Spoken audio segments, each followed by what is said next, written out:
పేదవాడిని చూసి నవ్వుతాడు, కానీ అదే పేదవాడు ధనవంతుడైతే ఆ స్కిట్ ఏ రేంజ్ కు వెళ్తుందో చూపించడానికి ఇప్పుడు వచ్చేస్తున్నారు Hyper Aadi and rising Raju's team.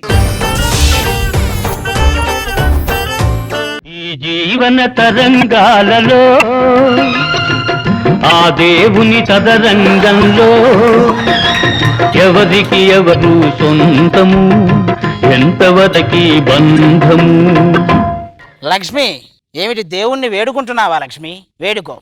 మన ఇంట్లో ఆనందం పెట్రోల్ ధరల్లా పెరగాలని, బాధలు మన యాంకర్లు వేసుకునే బట్టల్లా తరగాలని కోరుకో లక్ష్మి. మీరేం కోరుకున్నారండి? ఆ పక్కింటి ఆనందరావులాగా నేను కోటీశ్వరుని అవ్వాలనుకుంటున్నాను లక్ష్మి. అంటే ఆయన కోటీశ్వరుడా అండి? లేదు లక్ష్మి, వాడు నాలాగే కోటీశ్వరుడు అవ్వాలనుకుంటున్నాడు. అయినా కరెంటు కూడా లేని ఈ కటిక పేదరికం ఏంటండి? నువ్వు ఒక బుక్ తీసి చదువు లక్ష్మి, ఆటోమేటిక్ గా వెలుగు వస్తుంది. ఎలా అండి? ఇల్లాలి చదువు ఇంటికి వెలుగు అన్నారు లక్ష్మి. ఇల్లాలి చదువు ఇంటికి వెలుగు. అశోకుడు చెట్లు నాటించాను, ఏమండి వెలుగు వెలుగు వచ్చేసిందండి. చూసారా, మా ఇంటికి చిన్న వెలుగు రాగానే ఏదో ఇంట్లోకి సన్నీలు వేణు వచ్చినంత ఆనందంగా ఉంది మా ఫ్యామిలీ. అన్నయ్య, ఇంతకంటే దరిద్రం ఉంటుందా అన్నయ్య? ఈ స్కిట్ లో నువ్వు నా చెల్లెల క్యారెక్టర్ చేస్తున్నావు చూసావా, అదే ఇంతకు మించిన దరిద్రం. పేదరికం అంటే ఏంటన్నయ్య? జబర్దస్త్కు రాకముందు మన టీం లీడర్లు అందరూ అనుభవించారే అదే పేదరికం. అసలు ఏంటండి ఈ ధనవంతుడు పేదవాడు మధ్య వ్యత్యాసం ఏంటండి? ఒక అమ్మాయిని చూడడానికి గోడకి సీసీ కెమెరా పెట్టేవాడు ధనవంతుడు, అదే అమ్మాయిని చూడడానికి గోడకి కన్నం పెట్టేవాడు పేదవాడు.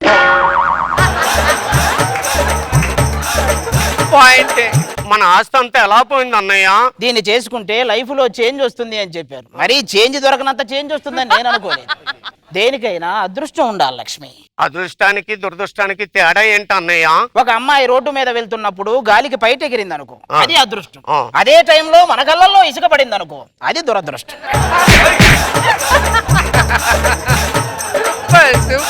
అసలు ఈ సుఖ దుఃఖాలు ఎందుకండి? చెప్తాను లక్ష్మి, డ్రా. దుఃఖం అంటే నీలాంటిదే, ఎప్పుడు నాతోనే ఉంటది. సుఖం మీ చెల్లెలు లాంటిది, అప్పుడప్పుడు వచ్చిపోతుంటది. రోడ్డు మీద ఎవరో అమ్మాయితో తిరుగుతున్నారట కదా? లక్ష్మి, నువ్వు బస్ స్టాండ్ అయితే నేను బస్సు లక్ష్మి. ఈ బస్సు ఎన్ని ఊర్లు తిరిగినా చివరికి ఈ బస్ స్టాండ్ దగ్గరికే వస్తుంది. నీ మనసులో ఏ ఫీలింగు పెట్టుకోకు ప్లీజ్. అన్నయ్య, నేను కాలేజీకి వెళ్తుంటే నా వెనకాల పడుతున్నారు అన్నయ్య. ఆయా అనుకుని అన్నం పెట్టడానికి పిలుచుంటారులే. ఏమండి, నేను కూడా వీధిలో వెళ్తుంటే నన్ను పేద పిల్ల అంటున్నారండి. గేదె పిల్ల అంటే తప్పు గాని పేద పిల్ల అంటే తప్పే ఉంది లక్ష్మి. ఏంటండి, సరైన భోజనం చేసి చాలా రోజులు అయిందండి. నువ్వు చాలా రోజుల క్రితం తింటేనే ఇది శంషాబాద్ ఎయిర్పోర్ట్ అంత ఉంది, ఇక రోజు తింటే రాజీవ్ గాంధీ స్టేడియం అయిద్దాము.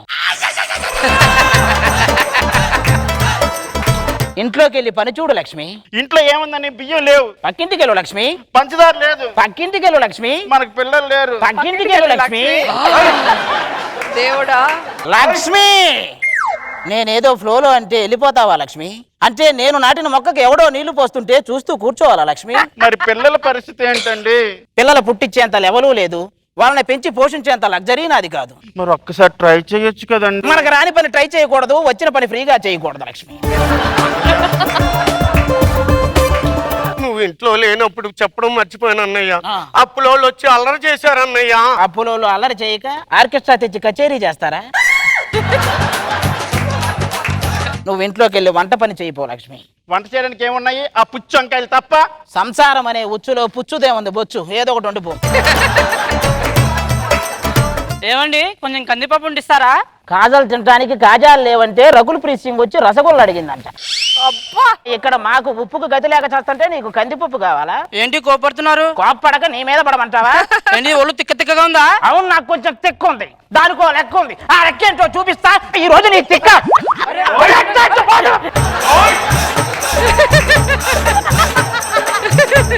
తిరుగు పొరుగు అన్న తర్వాత ఇచ్చి పుచ్చుకోవడాలు ఉంటాయి కదా అన్నయ్య. ఇంట్లో ఉప్పు కారం లేదు కానీ వాళ్ళ ఉపకారం గురించి ఆలోచిస్తా.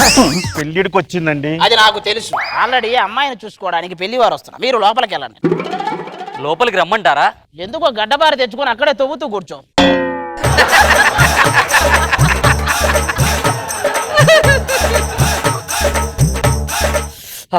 చాలా వణుకు పుడుతుంది. చలికాలంలో వణుకు పుట్టక వడివేలు పుడతాడా? ఎందుకు వచ్చావురా నువ్వు? పెళ్లి చూపులకి. ఈ గెటప్లో వచ్చావేంటి? నాకు థియేటర్ ఉంది, అందులో ఏ సినిమా ఆడితే అదే కాస్ట్యూమ్ తో బయట తిరగడం అలవాటు. నీ థియేటర్లో యోగి వేమన ఆడేటప్పుడు మాకు కనిపించకు ప్లీజ్.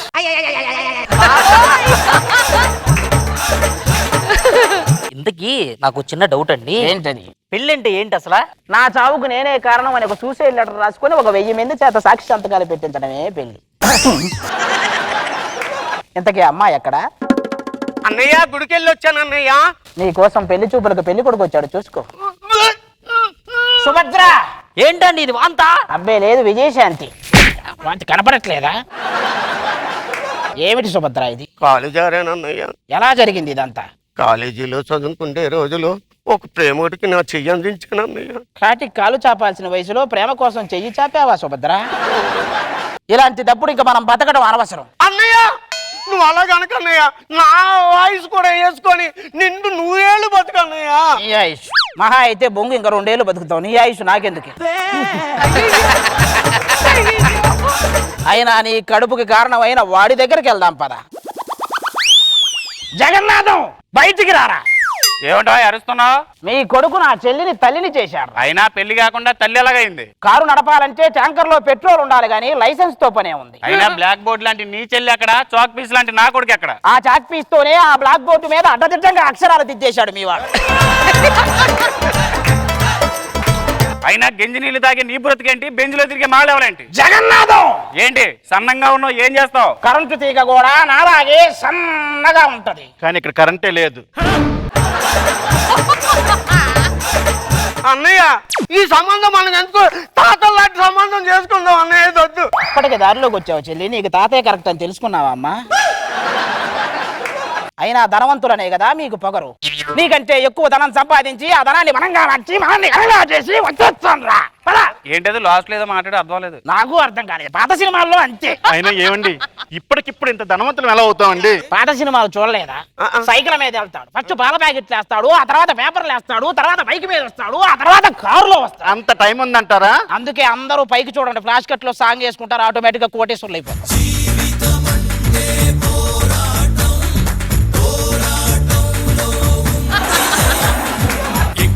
మెట్టు కొండను కొట్టు ఢీ కొట్టు గట్టిగా పట్టే నువ్వు పట్టు గమ్యం చేరేట్టు. అయిపోయిందా ఫ్లాష్ బ్యాక్? నాన్న పందులే గుంపులుగా వస్తాయి, మారిపోయాం ధనవంతులు. జగన్నాథం బయటికి రారా. ఒకటి చెప్తా గుర్తుపెట్టుకో, చెడ్డవాడు ముందు సుఖపడతాడు, చివరికి కష్టపడతాడు. మంచివాడు ముందు కష్టపడతాడు, చివరికి సుఖపడతాడు. నాన్న ధనవంతులు. అయినా డబ్బుదే ఉంది బాబు, ఈ రోజు ఉంటది రేపు వద్దు, గుణం ముఖ్యం కదా. ఆపరా నీతి లేని కుక్క, అంతకు మించి ఒక్క మాట ఎక్కువ మాట్లాడినా నీది కోస్తా. ఏంటి? నాలుక. చూశారు కదా, పేదవాడికి ధనవంతుడికి మధ్య వ్యత్యాసం ఒక్క డబ్బు ఒక్కటే. అదే చెప్పడానికి ఈ స్కిట్ అంతా చేశాను. నా కడుపులో బిడ్డకి తండ్రి ఎవరు అన్నయ్య? భారం అంతా సుధీర్ పైన వేద్దాం పదమ్మా.